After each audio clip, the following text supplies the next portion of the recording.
invité extra spécial qui va nous parler d'un sujet très, très, très intéressant et très de pointe. Donc, c'est pas moi qui va faire l'introduction aujourd'hui. Je vais laisser le professeur Jbilou faire l'introduction. La présentation sera en anglais, mais on aura la chance de discuter par la suite. Si vous avez des questions en français ou peu importe, on pourra faire la traduction à la fin du talk. Donc, professeur Jbilou. Parfait, merci Saïd. So today we have the privilege of being in the presence of a true visionary and leader in the field of health workforce research, particularly from a gender lens. Dr. Ivy Lynn Bourgeault is a professor at the School of Sociological and Anthropological Studies at the University of Ottawa and the University Research Chair in Gender, Diversity, and the Professions. She leads the Canadian Health Workforce Network, the Empowering Women Leaders in Health Initiative, and co-leads the Team Primary Care Training for Transformation project. With near to 3 decades of experience in health workforce research and consultancy, nationally and internationally, Dr. Bourgeault has been at the forefront of designing strategies and implementing sustainable practices related to health workforce training and management. Her expertise has earned her international recognition. She has been a consultant to the Pan American Health Organization, to the Organization of Economic Cooperation and Development, and to the World Health Organization. Her board experience includes the Canadian Interprofessional Health Collaborative, the Institute of Health Services and Policy Research at the Canadian Institutes of Health Research, to name a few. She was inducted to the prestigious Canadian Academy of Health Sciences in September 2016 and received the 2016-17 University of Ottawa Award of Excellence in Research. But it's not just her professional achievement that make her special. Her engaging speaking style and ability to connect with audiences of all backgrounds make her an inspiration to many of us. Today, Dr. Bourgeault will be sharing her insights on reactive and proactive solutions to respond to the health workforce crisis. So please join me in giving a warm welcome to Ivy and welcome her for this presentation today. Thank you, Ivy. Merci beaucoup, Jalila, et bonne année à tous. Thank you so much. Such a wonderful introduction. So kudos. Thank you again, Jalila. Yes, I do want to let folks know, I mean, French is not my first language, but je peux répondre aux questions après ma présentation en français. Si tu parles plus lentement, et je peux avec l'aide pour mes accueils from my host. So thank you so much. All right, I'm going to sort of find my mouse and share my screen as I had started to do so before. And I'll just move forward up. So first of all, thank you so much for the gracious invitation to speak to you. I'd like to acknowledge that I'm here near Algonquin territory, near Kitigan-Zibi in West Quebec, and acknowledge that you are all primarily located in New Brunswick, but there may be others joining us from across Canada, territory of First Nations, Inuit, and Métis people. And I want to extend my respect to all First Nations, Inuit, and Métis people for their contributions to this land, despite continued colonial excursions.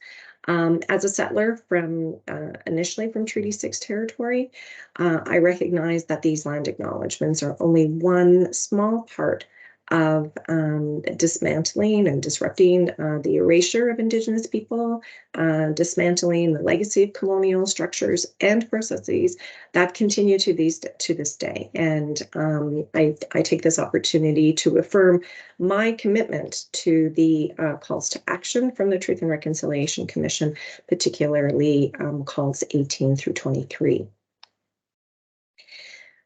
So as I was invited to speak today on the reactive and proactive solutions to respond to the health workforce crisis that is upon us. And it's not a new crisis. It has taken on much more severe undertones. As was noted by Jalila in my introduction, I lead the Canadian Health Workforce Network, and I do just like to have a bit of an opportunity to tell you a little bit about what it is that we do. So CHUN is what we refer to ourselves, Canadian Health Workforce Network, and we are a very large network. Many of our colleagues and co-leads have internationally recognized expertise and partnerships among many to bring innovative solutions to complex health workforce challenges. So we're very solutions focused. These are some of the key themes that we have identified and some key sectors of both sides. So if you're interested in joining, please do. It's free. I'll have some information at the end of the talk.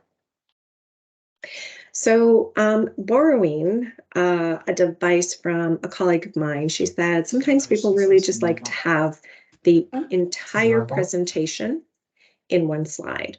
So this is what we are talking about. So we are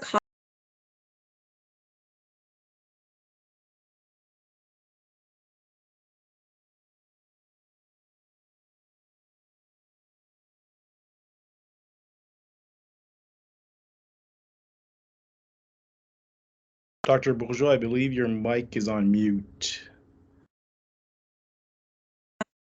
so sorry. Can you hear me now? Yeah, now we can hear you. Were you not able to hear me before?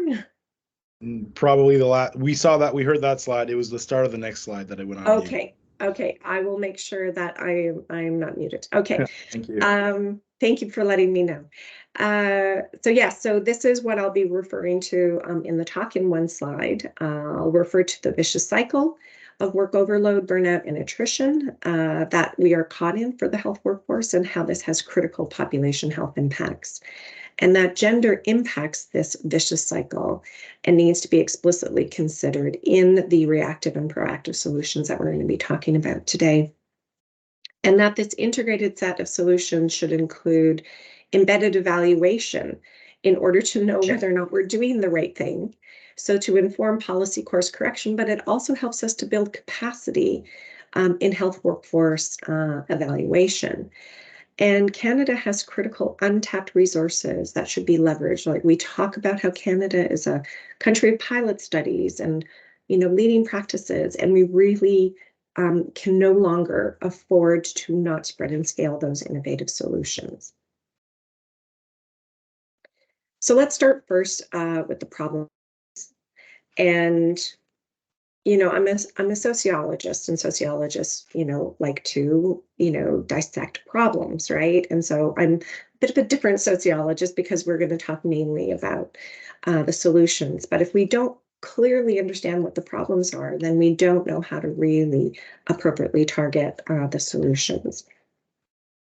So this is a visual that I've been using and I think really resonates with a lot of different people. And this is the vicious cycle. And I think it's important to recognize that it's a vicious cycle, that it's spiraling downwards. So we have work overload, that leads to burnout. It leaves more people to leave, which leads to more work overload, more burnout, et cetera, et cetera, et cetera. And so we need to interrupt that cycle. And I just want to mention a little bit about the attrition, because we don't really measure or capture attrition very well. Because attrition is not just about packing up and leaving entirely. Like I'm no longer going to be a nurse or a midwife or a personal support worker. I'm just leaving entirely and I'm going to go work at Tim Hortons or whatever. Attrition can also be, I'm no longer going to be doing this type of work, or I am going to work part-time, or I'm going to work casual rather than full-time so that I have control over, the schedule that I have. And so attrition is much more complicated and we're not really capturing it well, but it nevertheless has both a qualitative and a quantitative impact on overload and burnout. Now, this vicious cycle is gendered. The experience is gendered, and so it needs to be interrupted with reactive and proactive solutions that take that into consideration. So let's talk a little bit about this gendered nature. So before we do that, just wanted to highlight that these concerns have not gone unnoticed by the public. And, although my focus has been on the workforce, and I think that healthcare work should be good work, and I'm interested in it insofar as that is concerned, but we are also concerned about the quality of work because it has implications for the public. So the public is concerned. 9 out of 10 Canadians are concerned about the mental health of healthcare workers. Now, this was in 2022, and 8 out of 10 Canadians are concerned about what this means for their access to and the quality of healthcare that they get. We're interested in doing an update of this poll. It was something that was offered to us for free by Angus Reid. So back to the gender nature of healthcare, it is both pervasive yet invisible. That's the very interesting thing about gender. So healthcare work is structured very much along gendered lines, and it is also permeated with complex gendered dynamics, whether that be your identity of a professional and how that is interwoven with gender identity. I mean, we have professions that are so intricately connected with gendered female, like nursing, like midwifery. I mean, the French is sage-femme, right? I mean, it is intricately connected to those genders. So the identity, the roles, but also the relations between different professions. So we need to undertake or understand those. Gender shapes the structural location that men and women have within and between the workforce. We talk a lot about the gendered pyramid of health leadership, where women deliver and men lead, and that is both within and between professions. Gender also shapes how we classify work as caring or curing, formal or informal, skilled or unskilled. And so we really try to kind of unpack, this notion that, for example, personal support work is not highly skilled work. And I would contest that. So the gendered nature of healthcare work reflects our broader societal undervaluing of women's work in general, both in the formal and in informal sector. And so we see that happens a lot here in the case of healthcare. Now, if we want to look at this quantitatively, the health workforce in Canada is increasing in size, but particularly for women, such that over 80% of Canada's health workforce is made up of those who identify as women.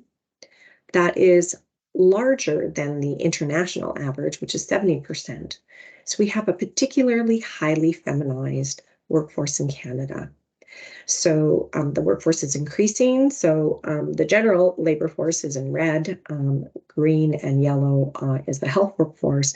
Yellow are women in the health workforce, green are men. So that's a very interesting trend to keep in mind.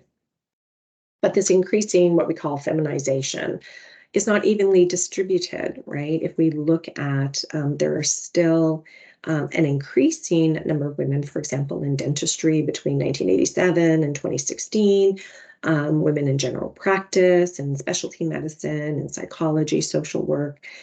But there are still these kind of persistent distinctions, right? Over 99% of midwives identify as women. And in part, that's problematic because we typically only allow folks to identify as male or female.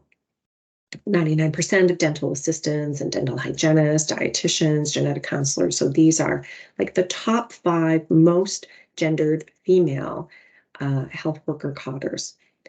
And if you look on the other side, the more gendered male cadres is much lower, but still, 67% of medical physicists are men, identify as men, 64% of paramedics, and 63% of chiropractors. And so it's important to recognize this feminization or the gendered distribution across the labor force is not equal. And there are some professions, if you look at licensed practical nurses and registered nurses, it's persistently has stuck to being predominantly female, although these are the only professions, given that there was no place other than to move down for men to come into those professions.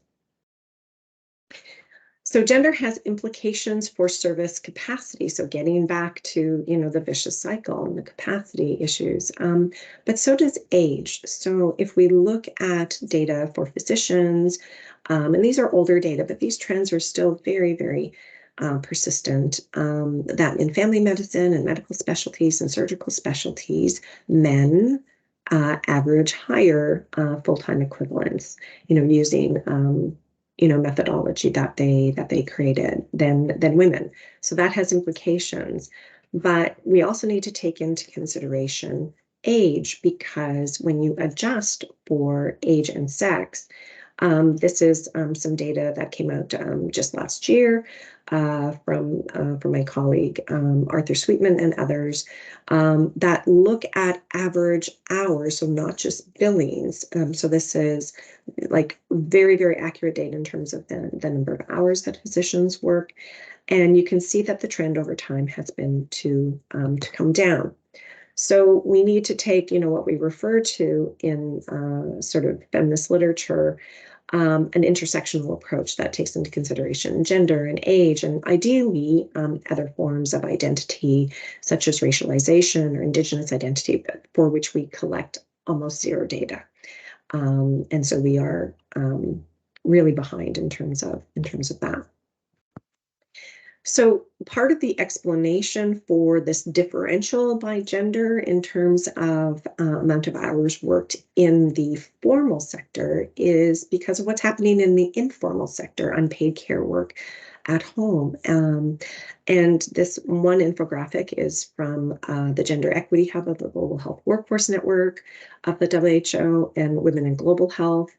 Organizations that we are a part of at the Canadian Health Workforce Network, that highlights on average women spend between 2 to 10 times more on unpaid care as compared to men, and that depends on the country. But we also need to have much more specific data on what it is like in specific health worker cotters, and we don't have that. The most recent data, and I kid you not, because this is over 20 years ago, is in the survey of physicians in 2002, there were questions that asked, for physicians with children under 18, how many hours of unpaid care work did you do in the home? This is a self-report. So physicians who identified as men with kids under 18 reported 15 hours a week, whereas women reported 42 hours a week. So when you take that and you compare it with what we just presented on this previous slide in terms of the amount of work that men and women do in the formal sector, you can kind of see why that's important. Excuse me. So this has invisible yet profound implications in terms of capacity. And if the more that we ignore gender in our policies, despite the fact that, for example, the federal government has said we must take gender into consideration in all policies, we need to do a much better job of this when we're looking at health workforce data. So here's the conundrum that we have in the health workforce. The health workforce in Canada is increasing in size, especially for women. Overall health workforce capacity is going down, and that pre-existed the pandemic. And we also need to keep in mind that our population health needs are growing because of shifting demographic and epidemiological profiles. We have no idea what will be the implications of COVID on the population, and we barely started understanding the implications of the aging of our population, nor did we really prepare or plan for that. So I could dwell on the problems forever. Let's talk about solutions that are informed by an understanding of what the problems are. So we've talked about moving to a virtuous cycle to interrupt this vicious cycle. And we talk about a triple R and triple E approach. The triple R is to be reactive, and the triple E is to be more proactive. And each of these cycles needs to take gender into consideration explicitly. So I'm going to talk about the first one here, our triple R cycle of retain and support, return and integrate, and recruit and mentor. So if we start first with retain and support, and this is really building on 2 reports that I was involved in, one sustaining nursing in Canada. Many of the leading practices from that report are applicable across other professions. And then also, and I saw Suzanne come into the team, who was also part of our Canadian Academy of Health Sciences team looking at Canada's health workforce pathways forward, the report in green. And so many of these initiatives come from these 2 reports, so leading national and international practices. There are also some that I've put our little logo for Team Primary Care, and I'm going to come back to those shortly. So in brief, we have to start with retention. Retention will give you the biggest return on your investment because that's where most of the health workforce is. So a lot of times people use the terms, recruit and retain, as if they're two things that are the same and they're very distinctly different. And we need to interrupt that sort of normal cycle that we think about recruit and retain. We need to retain first.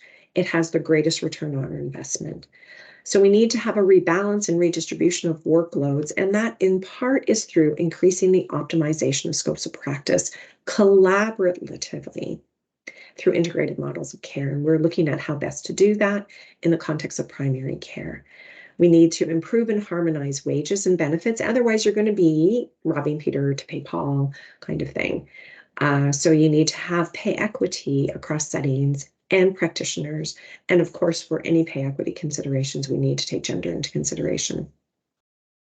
We need to implement initiatives targeted across the life course because not only is gender important, age is important, as we noted earlier. So we need to implement mentorship programs, particularly to support early career, because we are losing people in early career, and that is not a good return on our public investment into their training. We need to retain late career workers for the expertise and knowledge that they have, which is sometimes not recognized until they are gone. We need to facilitate access to continuing education across the life course through things like micro-credentials that support expanded scope. And these are some things that we're doing with Team Primary Care. And flexible scheduling. The reason why many nurses, for example, go to private agencies is because of the flexibility. And that is important to keep gender in mind because they are largely taking care of family members at home.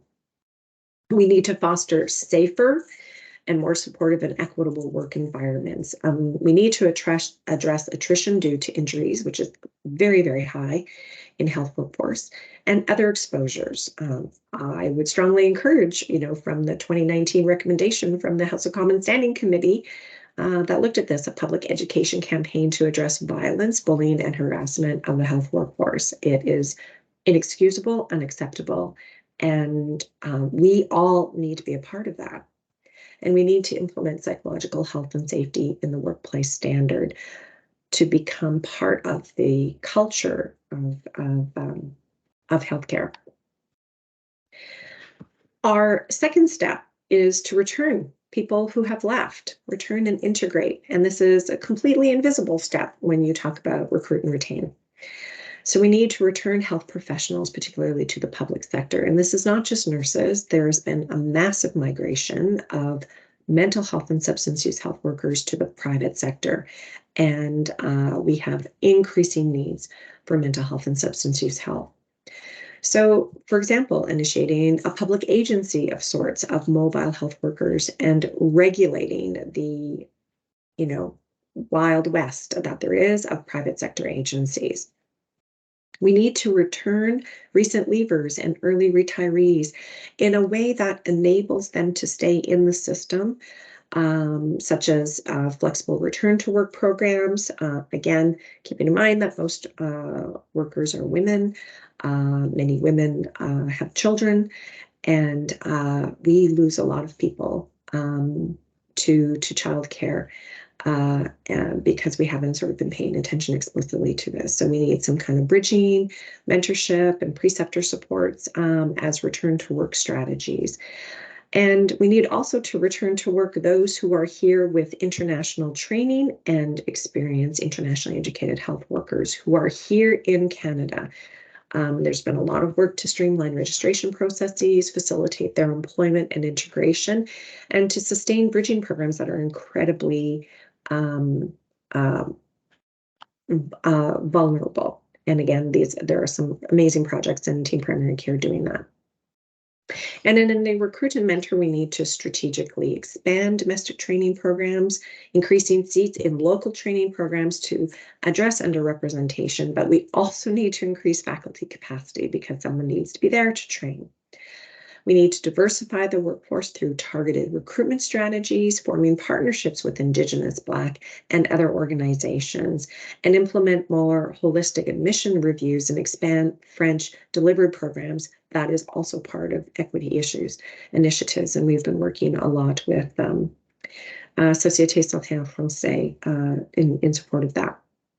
We need to support trainees who come from and who want to work in underserved communities and sectors through scaling student loan forgiveness programs beyond just nursing and medicine, and implement other promising solutions across the health workforce.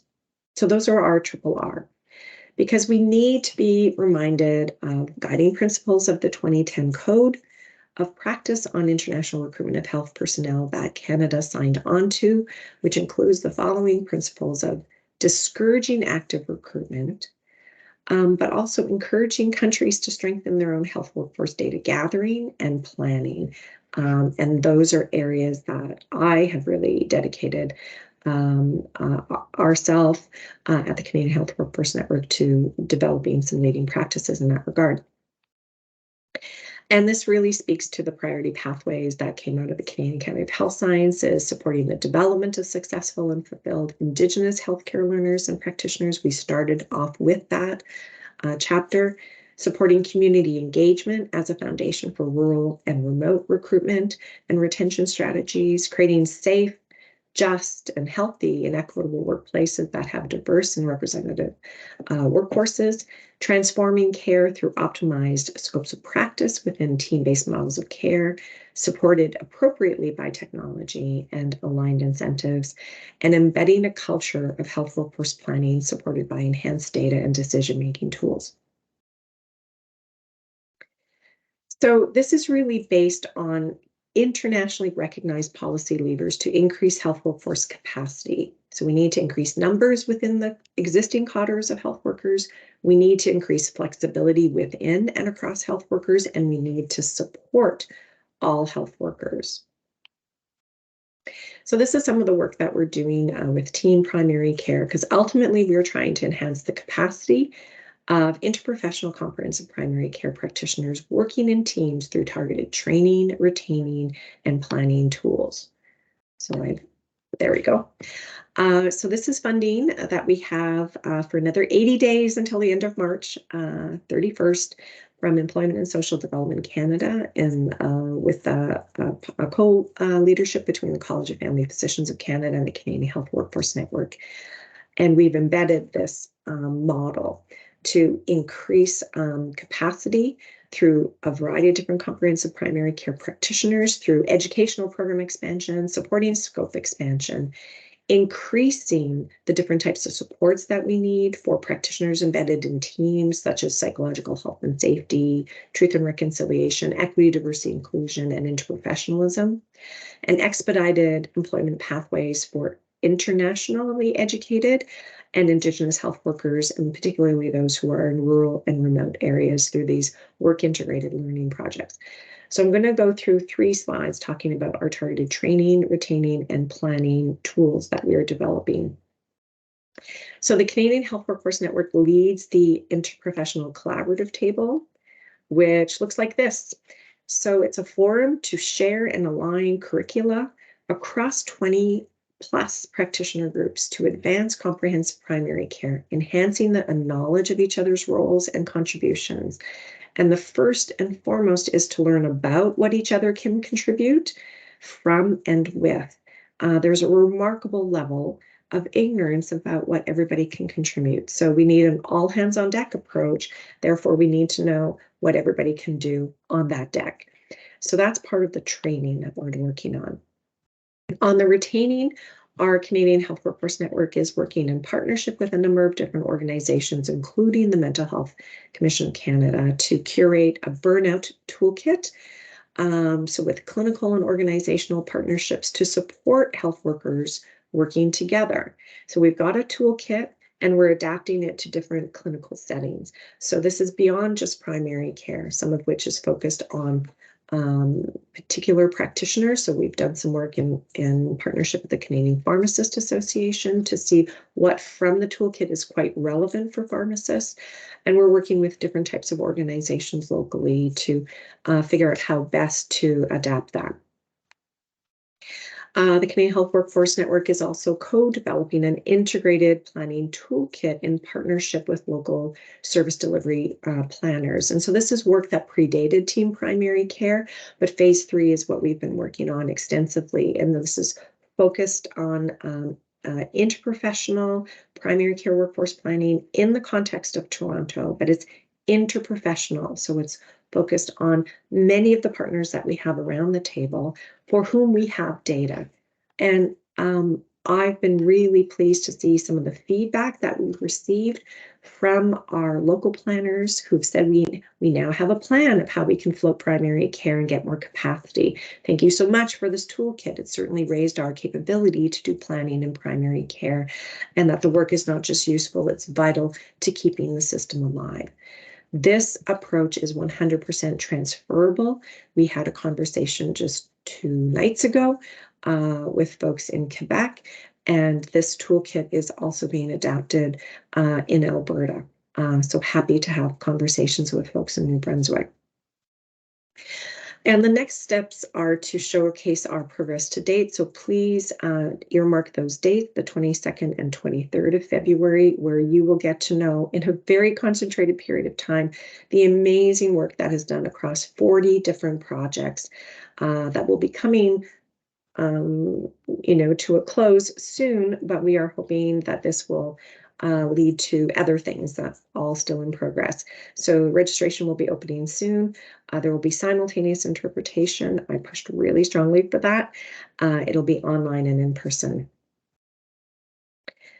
So coming back in our last 5-ish minutes, we also need to move to this virtuous triple E cycle, which we talk about embedding planning, a culture of planning, enhancing data, but we have to start planning with the data that we have because the data will always need to be improved. We do not wait for enhanced data, but we want to enhance the data, and we need to enable access to a variety of different decision makers to the forecasts that are coming out of this planning, because it needs to smooth the cycle that we have from shortage to surplus. And this is a really great graphic that has been used by my colleague Erin Freyer, who leads one of the Centers for Health Workforce Studies in the United States at UNC Chapel Hill. And we need to move away from these like really big cycles to intervene earlier so that we smooth out the cycle. So we are always never going to have it perfect, but we need to get it better than we do now. And we need to intervene before we're in crisis, which seems to be what we continue to do in the absence of better data and tools and planning. So in a policy brief written now, well, 2 years ago, because it was released in December 2021, we made a case for strategic investments in 3 key elements that will improve data foundations to inform strategic health workforce decision-making. So building and embedding standardized health workforce data for modeling and planning, because planning is about more than modeling. Happy to talk about that during the Q&A. We need to build timely and accessible interactive decision support tools because there are very few people who are pointy-headed health workforce data geeks that want to look at data. They want to see decision support tools. They want to have their decision-making supported by data. And we need to build capacity in health workforce data analytics to build those tools to analyze the data. So these are all parts of the foundation for better health workforce decision-making. Whoops, I seem to have skipped ahead. There we go. So on the first step, with funding from the Canadian Institute of Health Research, the Canadian Health Workforce Network, a huge team across Canada, the leading health workforce data scientists in Canada, supported by international health workforce data scientists, are co-developing a health workforce minimum data standard for more inclusive and enhanced planning. It's informed by the work that we're doing in Toronto so that we know the types of data that we need for planning, and that it needs to be across a range of professions. Come back to our interprofessional collaborative table of team primary care. We need to be that inclusive. So we looked at all of the other minimum data standards in our phase 1. We did stakeholder consultations in phase 2 that looked at a variety of different folks that would need access to these data. And then we did sort of backwards, what do we need for planning based on some of the planning experiences that we've and other colleagues have had. We are also building capacity in health workforce studies and data analytics through our bilingual. So that's aligned in completely in French or completely in English. Health Workforce Studies microprogram. If you're at all interested in having access to that, please let me know. We have developed a partnership with the Canadian College of Health Leaders that this is a recognized subspecialty in health workforce leadership. So there are 2 courses, Introduction to Health Occupations in Canada, and there's a text update that's coming out, and it's in the process of being translated, so please stay tuned for that. So the entire, probably 500-page textbook with at least 24 chapters will be translated in French. The previous version has been translated, but we are doing the updated one. And then Health Workforce Planning, Policy, and Management. Those are the 2 courses that make up the micro-credential. We also were asked to lead a call to action for better planning, better care, and better work through better data in 2021, where we managed to get over 70 health workforce organizations to sign on to this, and over 300 individuals and health leaders to call on the Government of Canada to support health workers by making significant investments to enhance data infrastructure based on the triangle that I just showed you.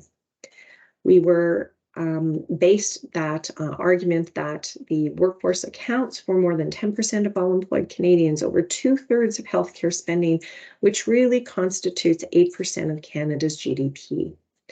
And so based on that argument, we said, shouldn't we support integrated health workforce planning, policy, and management? So we were very pleased to see that in February of 2023, a commitment by the Government of Canada to set up they were calling it a Centre for Excellence on Health Workforce Data, and then it became the Centre of Excellence on the Future of Health Workforce, and it was officially launched in December 6th, so just a month ago, an entity called Health Workforce Canada to improve health workforce data and planning. It's an independent organization with an interim steering committee. It's supported through the Canadian Institute of Health Information, and will work closely with them to improve health workforce data. So it's very much a work in progress. And what it will do is in development, but based on a review of other similar international organizations. These are some of the key functions that we would argue: collect and synthesize and share standardized data, develop early warning systems, of which we have none in Canada, curate evidence and share strategies, conduct applied research and policy evaluation and analysis, developing partnerships to mobilize stakeholders around policy coordination, and building capacity and facilitating networking. We feel that that would be an evidence-informed starting point. So to conclude, what is needed to address our wicked health workforce crisis are investments in health workforce data, including accessible decision support tools, investments in evidence-informed RRR and EE initiatives, supporting spread and scale of leading practices, some of which I've shown you here, but there are many more amazing things that are happening that just need more support. And we need investments in building analytic and research capacity. So I did promise at the end to say this is how to connect with us. Please join us. Just send an email to info@HHR. It'll come to me, and but it's probably easier to figure out how to address this. And yeah, please follow us. We really, really welcome all to this initiative, and I welcome all your questions. So thank you so much.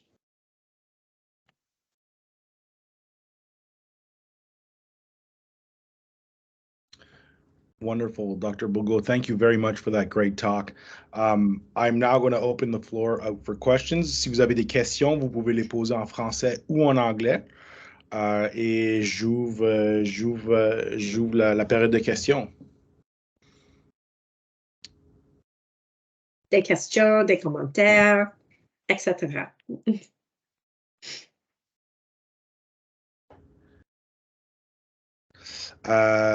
Oui, Suzanne Dupuis-Blanchard. Hello, Ivy. Bonjour, Suzanne. How are you? It was a great presentation. Thank you so much.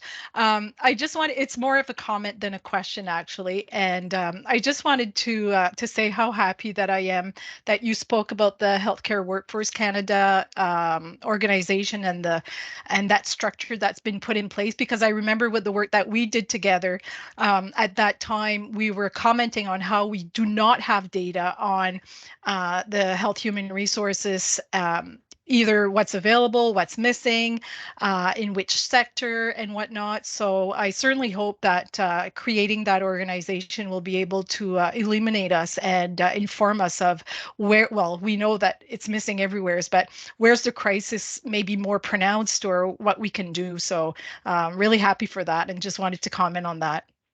Excellent. Thank you so much, Suzanne. And it really was a pleasure working with you with the Canadian Academy of Health Sciences on the report. We are so pleased to see the establishment of Health Workforce Canada.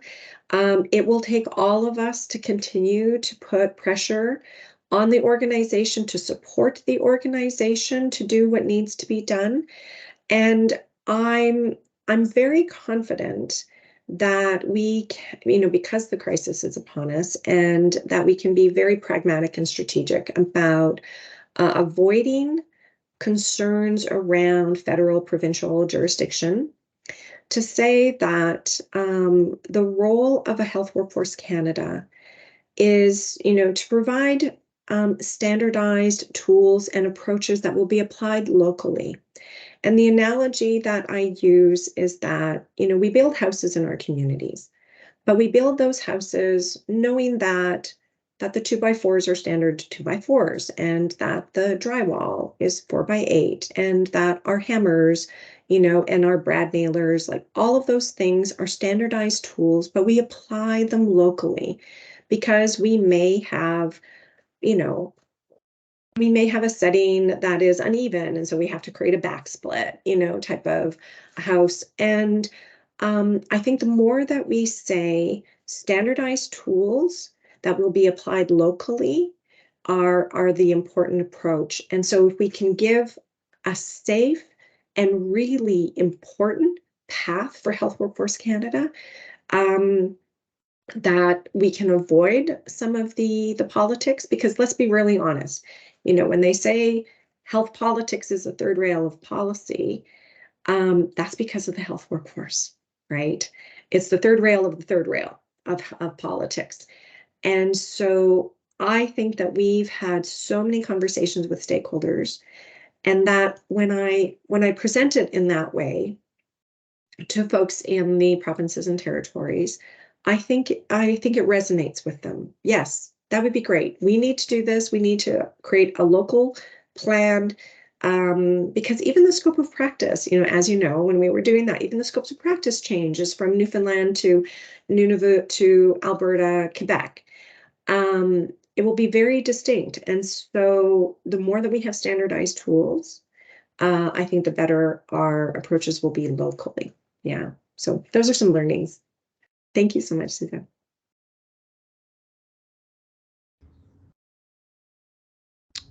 Any other questions? Est-ce qu'il y a d'autres questions?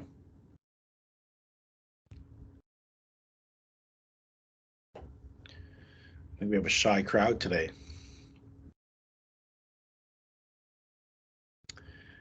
One of the other things I can also mention is that I have done some of these presentations in French. I'm quite happy to send the slides in French as well.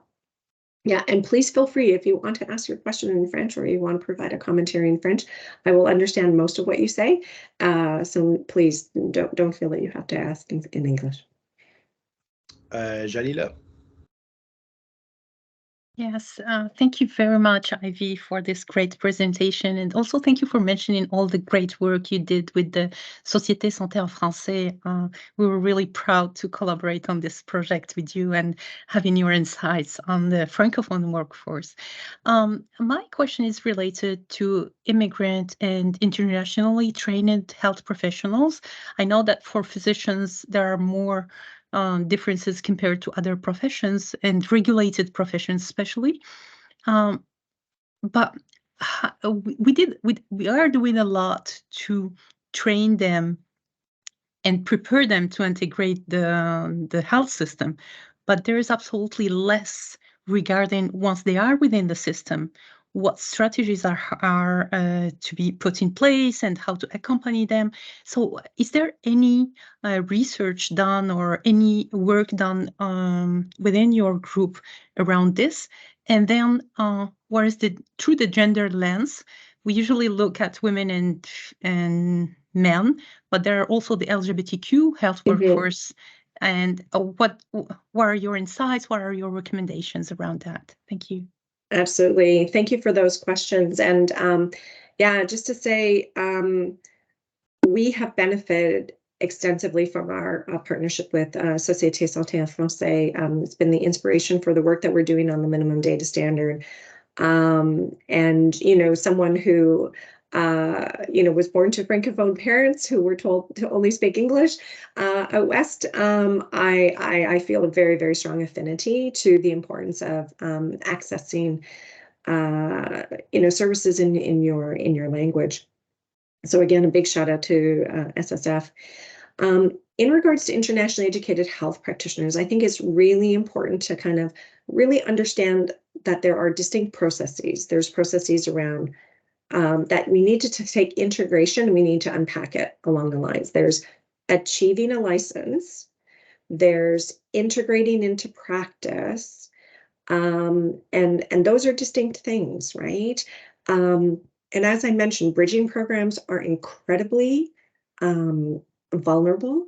They often have just, you know, piecemeal funding or short-term funding, and we need to really sustain bridging programs. And those bridging programs, from a RRR perspective, the return part of it, would be important bridging programs to have, not just for internationally educated health practitioners, but those who are returning who have been away from work for a bit. And wouldn't that be great to have some type of strategic partnerships between folks, you know, to develop, you know, more what they call Canadian cultural competency. I could talk about that forever and unpacking the problematic nature of that, but, you know, I think, and I think that we need to be much more honest with people about the that getting from licensure to integration, right? You know, passing all the tests, what's the bottleneck, you know, for you to actually get in.